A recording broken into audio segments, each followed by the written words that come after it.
जय श्री राधे, जय श्री कृष्णा, जय माता की, हर हर महादेव। आज हम ऐसे प्रश्न पर चर्चा करेंगे जो अधिकांश सभी सनातनियों का प्रश्न उठता है। तो सवाल यह है कि हमारे सनातन धर्म में कितने प्रकार के देवी देवता हैं। अधिकांश लोग कहते हैं 33 करोड़ देवी देवता हैं, तो कोई 33 कोटि बताते हैं। तो सही क्या है? तो आज हम आपको तथ्य के साथ बतलाएंगे कि 33 करोड़ हैं या 33 कोटि देवी देवता हैं। आज आपको हम उनके नाम से भी अवगत कराएंगे। तो आइए जानते हैं। और इससे पहले हम आपको धर्म के विषय पर भी बतलाएंगे, क्योंकि किसी ने सही ही कहा है, धर्म के बिना इंसान नहीं और इंसान के बिना धर्म नहीं। भारत देश परंपराओं और संस्कृतियों का देश रहा है। हमारे देश में धर्म और सभ्यता को सर्वश्रेष्ठ स्थान दिया गया है। छोटी से छोटी चीज खरीदने से लेकर के बड़ी से बड़े अनुष्ठान करने तक हर एक चीजों में धर्म से जोड़ा जाता है। तो ऐसे ही आज हम एक ऐसे विषय पर चर्चा करेंगे जो बहुत महत्वपूर्ण प्रश्न उठता है। तो प्रश्न है कि हमारे सनातन धर्म में 33 करोड़ देवी देवता हैं या 33 कोटि। 33 करोड़ और 33 कोटि में उसी प्रकार अंतर है जैसे मात्रा और समूह में है, जो सीमित और असीमित में है। हमारे वेदों को दूसरी भाषा में अनुवाद करते समय अनुवादक ने गलती से 33 कोटि शब्द को 33 करोड़ समझ लिया, जबकि 33 कोटि का अर्थ है 33 उच्चतम भगवान। संस्कृत में कोटि का 2 अर्थ होता है, जैसे करोड़ एवं प्रकार। यहां प्रकार की बात की गई है। वेदों का तत्प्राय 33 कोटि अर्थात 33 प्रकार के देवी देवताओं से है। उच्च कोटि, निम्न कोटि इत्यादि शब्द तो आपने सुना ही होगा, जिसका अर्थ करोड़ न होकर प्रकार होता है। यह एक ऐसी भूल है जिसने वेदों में लिखे पूरे अर्थ को ही परिवर्तित कर दिया। चलिए मैं आपको एक उदाहरण के तौर पर समझाता हूं। जैसे अगर कोई कहता है कि बच्चों को कमरे में बंद रखा गया है, ध्यान से सुनिएगा, बच्चों को कमरे में बंद रखा गया है। और दूसरा, इसी वाक्य की मात्रा को बदल कर बोले कि बच्चों को कमरे में बंदर खा गया है। कैसे बोलेंगे आप? बच्चों को कमरे में बंदर खा गया है।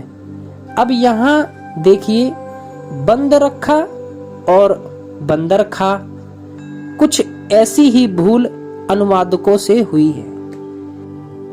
यही प्रश्न वेदारण्य उपनिषद के यज्ञवाल्क्य प्रश्न में भी पूछा गया है।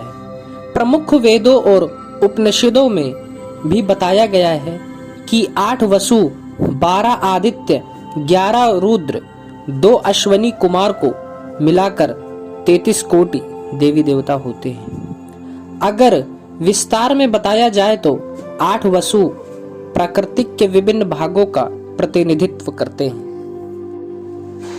जैसे कि अनिल, वायु, अपस अर्थात जल, दियोस अर्थात अंतरिक्ष, धरा अर्थात पृथ्वी, ध्रुव जिसे हम ध्रुव तारा के नाम से भी जानते हैं, अनल अर्थात अग्नि, प्रभास अर्थात वरुणोदय जिन्हें हम सूर्योदय के नाम से भी जानते हैं, और अंतिम में है सोम अर्थात चंद्रमा।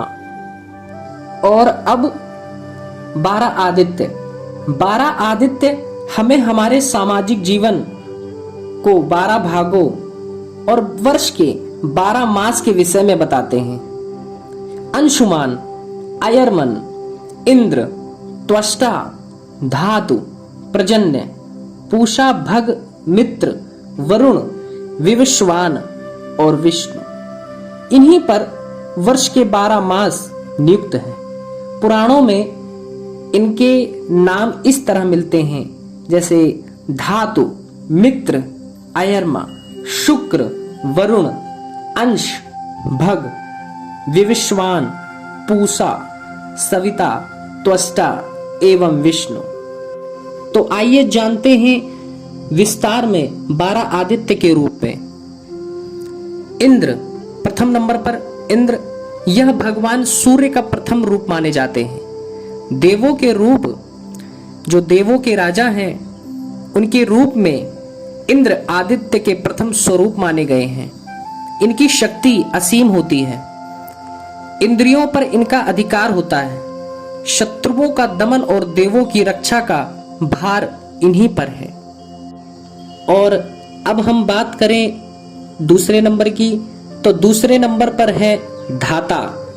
धाता दूसरे आदित्य, इन्हें श्री विग्रह के रूप में भी जानते हैं। ये प्रजापति के रूप में भी जाने जाते हैं। जन समुदाय की सृष्टि में इन्हीं का योगदान होता है। जो व्यक्ति सामाजिक नियमों का पालन नहीं करते हैं या जो व्यक्ति धर्म का अपमान करते हैं, उन पर इनकी नजर होती है। इन्हें सृष्टिकर्ता भी कहा जाता है। और अब बात करते हैं तीसरे नंबर की, तो तीसरे नंबर पर पर्जन्य। पर्जन्य तीसरे आदित्य हैं। ये मेघों में निवास करते हैं। ये धरती के ताप को शांत करते हैं और जीवन का संचार भी यही करते हैं। और चौथे नंबर पर श्री त्वष्टा का नाम आता है। इनका निवास स्थान वनस्पतियों में होता है। ये औषधियों में निवास करते हैं।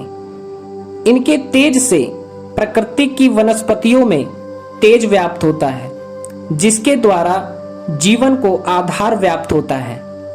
और अब बात करते हैं 5वें नंबर की, तो 5वें नंबर पर आदित्य पूषा हैं, जिनका निवास स्थान अन्न में होता है।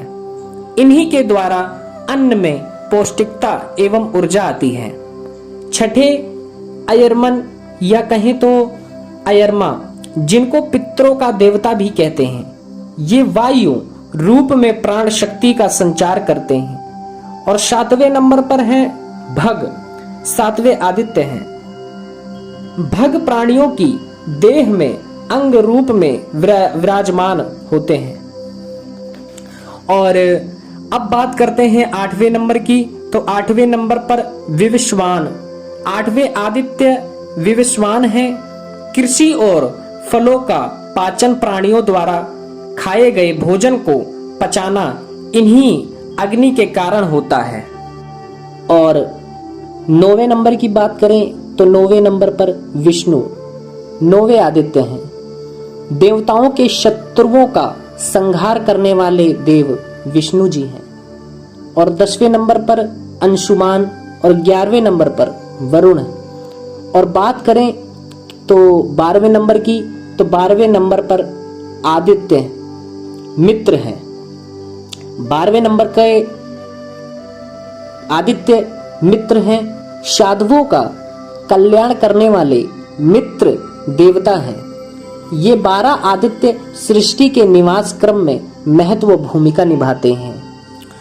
और अब चलते हैं भगवान शिव महादेव के 11 रुद्र और उनके नाम कौन कौन से हैं, आइए जानते हैं। शंभु, पिनाकी, गिरीश, स्थाणु, भर्ग, भव, सदाशिव, शिव, हर, सर्व और कपाली। यह है भगवान शिव के 11 रुद्र। शिव पुराण में कहा गया है कि 11 रुद्रों की कथा को एकाग्रचित होकर पढ़ने और सुनने से महान फल प्राप्त होता है। और अब आइए जानते हैं 33 कोटि देवताओं में 2 अश्वनी कुमार कौन कौन से हैं। अश्वनी कुमारों को सूर्य का औरस पुत्र भी कहा जाता है। ये मूल रूप से चिकित्सक थे। आज के युग में कहें तो डॉक्टर थे। एक का नाम नास्तय और दूसरे का नाम दस्त्र था। महाभारत काल में कुंती ने माद्री को जो गुप्त मंत्र दिया था उसमें से ही माद्री के इन 2 अश्वनी कुमारों का आवाहन किया था। जो 5 पांडव थे, उन 5 पांडव में नकुल और सहदेव इन दोनों के ही पुत्र थे। तो आपको यह जानकारी कैसी लगी कमेंट बॉक्स में अवश्य बताएं, और चैनल से जुड़े रहने के लिए चैनल को सब्सक्राइब, शेयर और लाइक अवश्य करें।